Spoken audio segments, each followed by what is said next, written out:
remember that I used to say when I started that how am I going to make money as a graphic artist if I have no clients? And the truth is that I was sitting on a wealth of network that I wasn't able to see. So when I first started freelancing, I engaged my previous employer to hire me for freelance work. So they were giving me some projects that I could finance my freelance career with. And this was great to kickstart my freelance career because I could engage them right out of the gate. They knew me, I knew them, I knew what they wanted. They knew how it was working with me. And it wasn't a very easy sale. And we often chase the big clients like Adidas or Nike, but we forget that the people most likely to hire us are those who already know us. And remember that these are your warmest leads. Welcome to Open Studio Podcast, space for lettering artists, illustrators, and creatives who are determined to thrive in their passion. I'm Martina Flor, and I've been through the ups and downs of building a successful creative business. From struggling to make ends meet to achieving my dream of becoming an award-winning lettering designer, I've learned valuable lessons along the way. Now, I'm here to share those lessons, strategies, and tips so that your journey can be smoother. Whether you're looking to turn your passion into a career or want insights to boost your creative business, this podcast is your guide. Join me on the Open Studio Podcast and let's make your creative dreams a reality.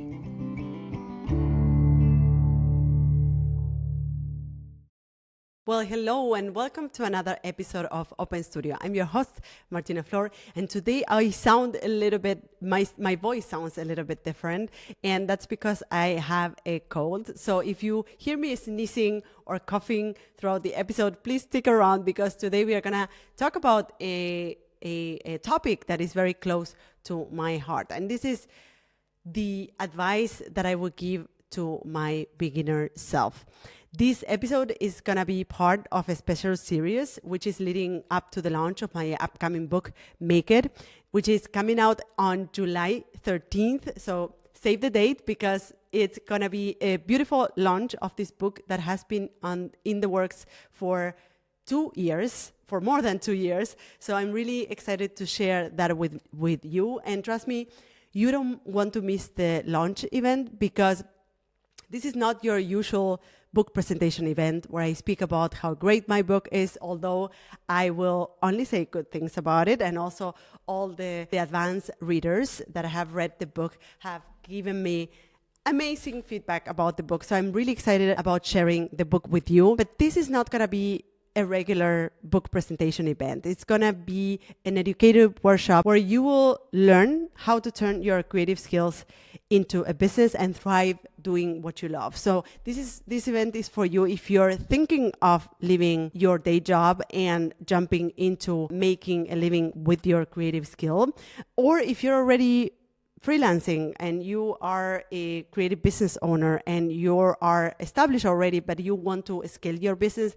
This event is also for you. So it's a free event and it's going to be packed with very valuable insights, and it's also going to have some surprises. So I recommend you to sign up. You can go to martinaflor.com/new book to sign up for the event. Remember that the event is for free and everybody is free to join, and it's going to be a really beautiful and educative event, like all of the events that I offer. But this one is very special because it's close to my heart, because I put a lot of thought and passion into this book. And especially I put all of the things that I have learned throughout the 13 years of experience I have running a creative business. And I think it's going to be very valuable for many creatives out there and for you as well. So I'm looking forward to see you there. Now, back to the episode today, which is about advice that I would give my beginner self. In fact, there are so many lessons I've learned over the years that I'm dedicating 2 whole episodes to this topic. So whether you're just starting out or you are an established solopreneur, these tips are really for you. So let's dive in. The lesson number 1, master the fundamentals. So one of the pieces of advice I would give my beginner self is, every craft, sport, and profession has fundamentals. And in order to excel at it, you will need to learn them. I think many of us creatives have heard that in order to create something, you just need to let your creative juices flow. And I speak about this in this podcast often.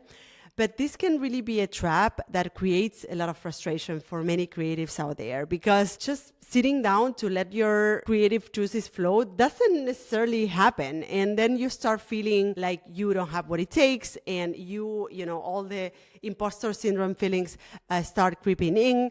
And this is a very dangerous assumption for creatives, because there are fundamentals and foundations to every craft, like there are for sports, like there are for any discipline. And for instance, in my craft, in hand lettering, understanding the structure of letter forms and understanding the historical models, understanding the storytelling behind certain letter styles is really important. And for an illustrator, for instance, mastering color and composition is really essential. So there's a misconception that the self-taught way can get you where you want to go. And while that works for some, I have to say that it usually takes much longer if you take this approach. And I have to say that this is the exception rather than the rule. And I experienced this firsthand. When I was practicing lettering on my own, I was sort of beating around the bush. And once I enrolled on a 1-year program where I was dedicated to learn letter design, more specifically type design, I experienced an incredible amount of progress in a short time. I didn't only get better results, but I also acquired a level of knowledge and confidence in my craft, in what I was able to do, that really enabled me to launch my career as a lettering artist later on. So don't skip this step of learning your craft to a deep level through any program that you can find, any course that you can find, any educational experience that really allows you to go deep into the craft and learn it and also develop confidence in your work. So that's lesson number 1. Now, lesson number 2, make your craft and your art a priority. So the second piece of advice that I would give myself or my beginner self is to make your craft a priority. So schedule your production time as the first task you tackle each day. And this is very important. Listen up. Schedule your production time as the first task you tackle each day. Don't save it for the end of the day. If you aim to achieve one thing today, let it be this. And I want to tell you my story. I used to work at the day job, and I used to leave my creative time for the night. And I would come back from work. I would set up my workspace. I would do my creative work. I would create my lettering pieces, my illustrations in the night. So I would go on with this schedule. So I would go to my day job and then come back and do my creative work. And I would do that for a couple of weeks until life started getting in the way.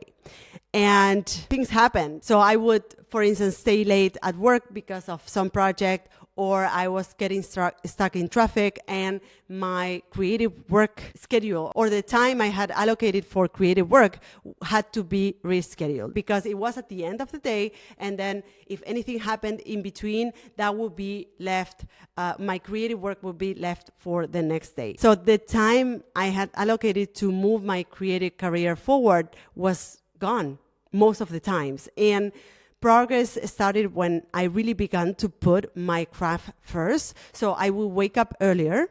And I know this sounds really tough for many of you that are already waking up early to go to your work. But you can start thinking about, like, if you do it for someone else, if you do it to go to work for someone else, are you ready to do it for yourself?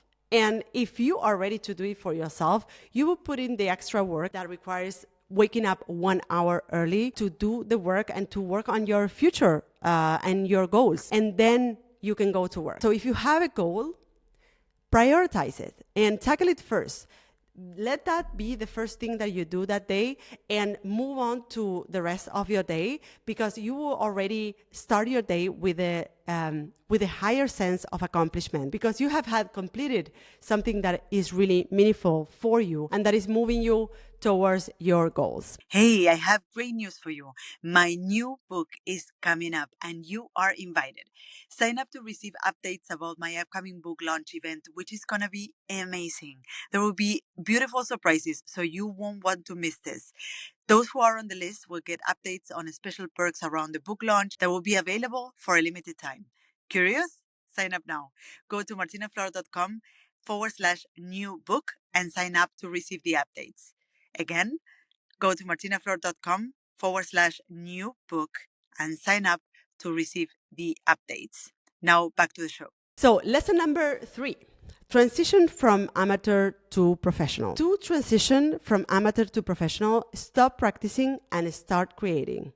I repeat, stop practicing and start creating. Complete every project as if it were a real assignment, imposing your own limitations. I see many artists starting but never finishing anything. And I did the same too. I had this drawer in my living room full of unfinished sketches. I thought I was practicing, but I was actually procrastinating because I didn't have any tangible results to evaluate my progress.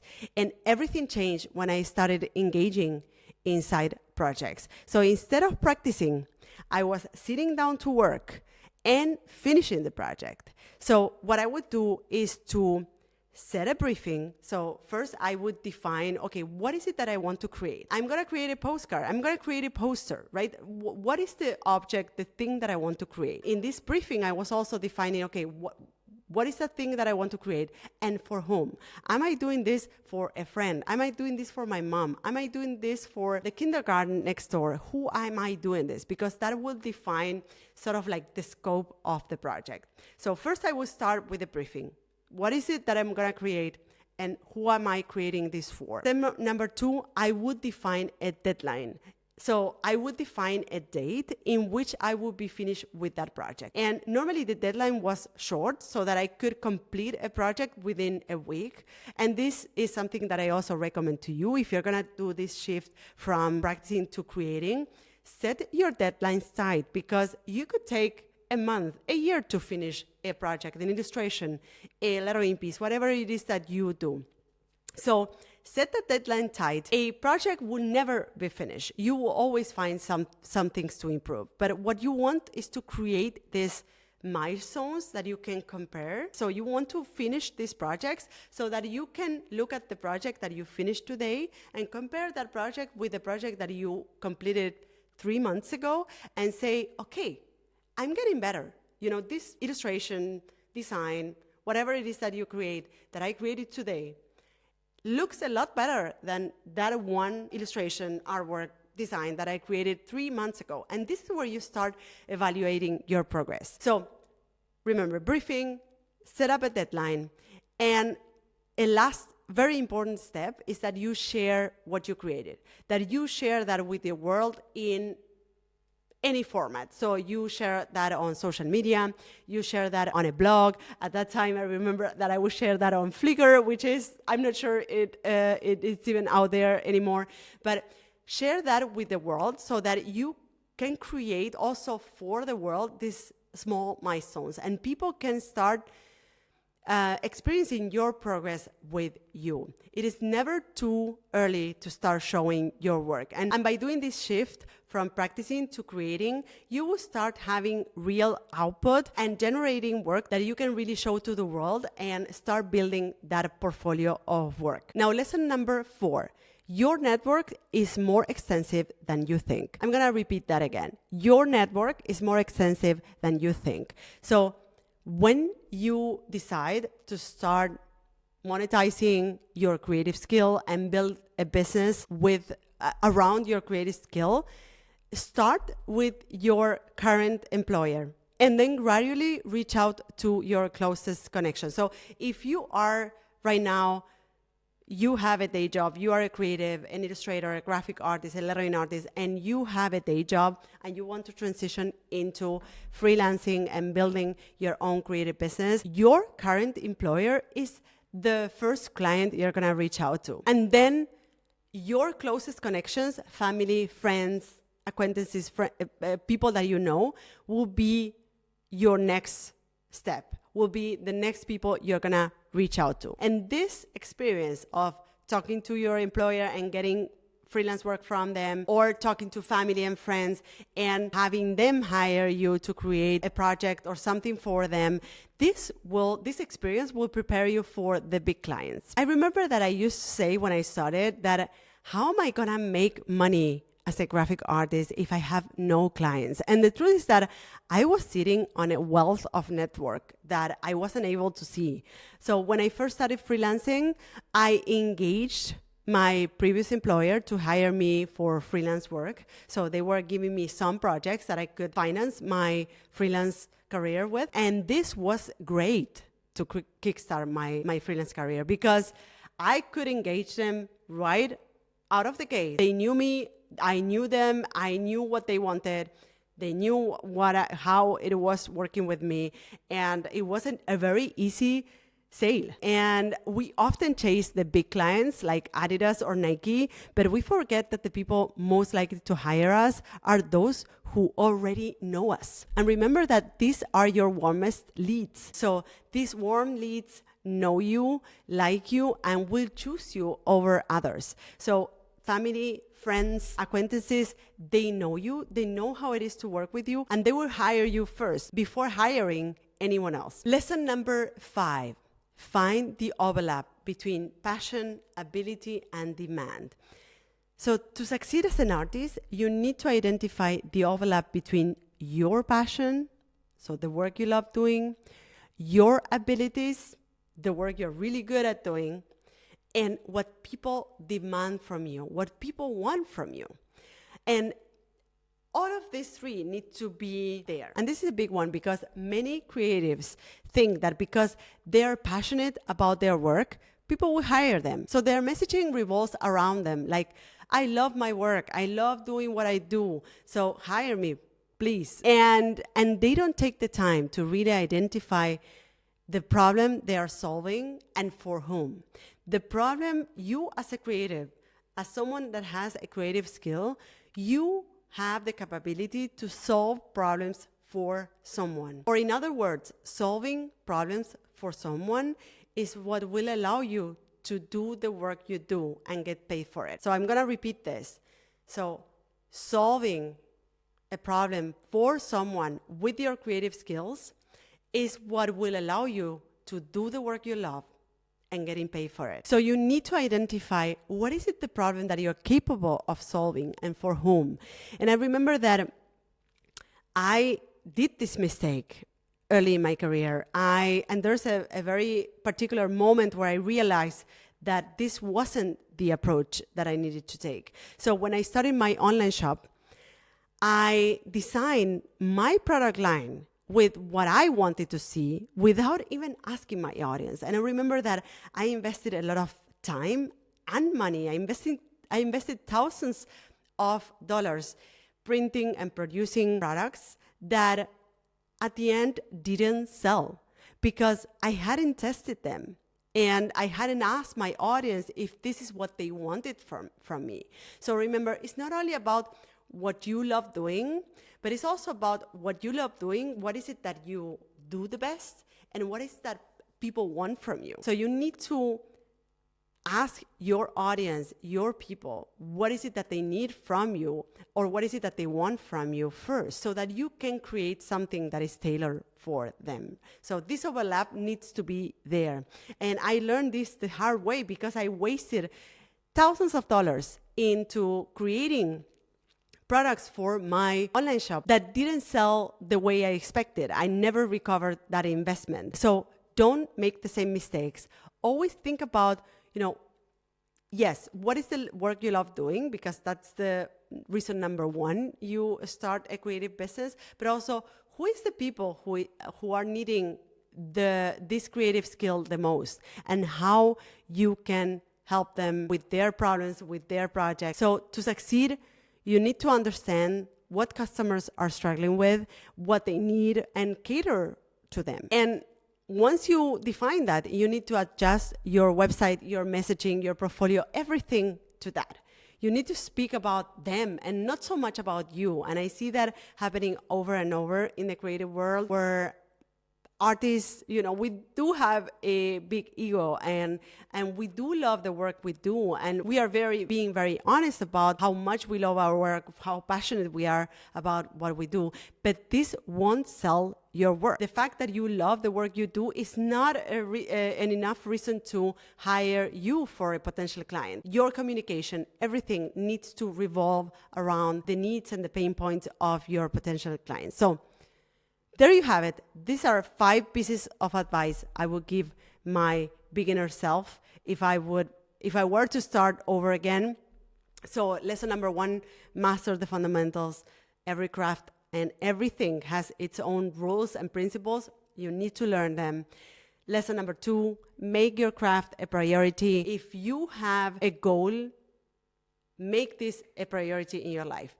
Do that first and leave the rest of the things that you need to do in order to sustain your living, your day job, whatever it is that you need to do it after. But make sure that you start the day by tackling or by getting a step closer to your goals. Lesson number 3, transition from amateur to professional. And to do that, stop practicing and start creating. Use this 3 steps framework that I share with you. Start with a briefing, set up a deadline, and share your work. Lesson number 4, your network is more extensive than you think. Start by reaching out to people around you, your current employer, your friends, your family, and reach out to your warm leads first. And then once you gain experience with them, start reaching out to bigger clients. And lesson number 5, find the overlap between passion, ability, and demand. You need to identify the overlap between your passions, what you can do best, and what people want from you, what people demand from you. And remember, this episode is just the beginning.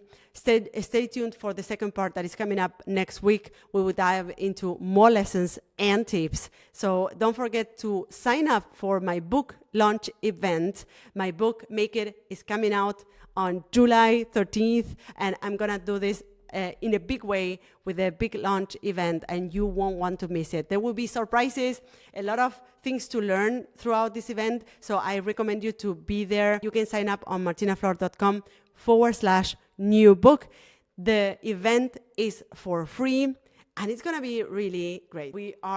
Myself and my team, we're all working hard to make this a fantastic experience for you, and you will learn a lot. You will get insights into how you can turn your creative skills into a thriving business. And I will also prompt you to set yourself in motion. So there will be some actionable steps in the session. So thank you so much for listening to today's episode of Open Studio. And stay tuned for the next episode on more advice that I will give to my beginner self. See you next week.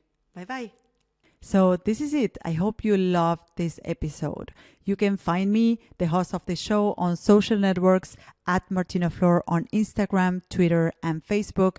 If you have a question or comments, go to martinaflor.com/podcast, where you can see previous episodes, find show notes, and send voice memos with your comments and questions.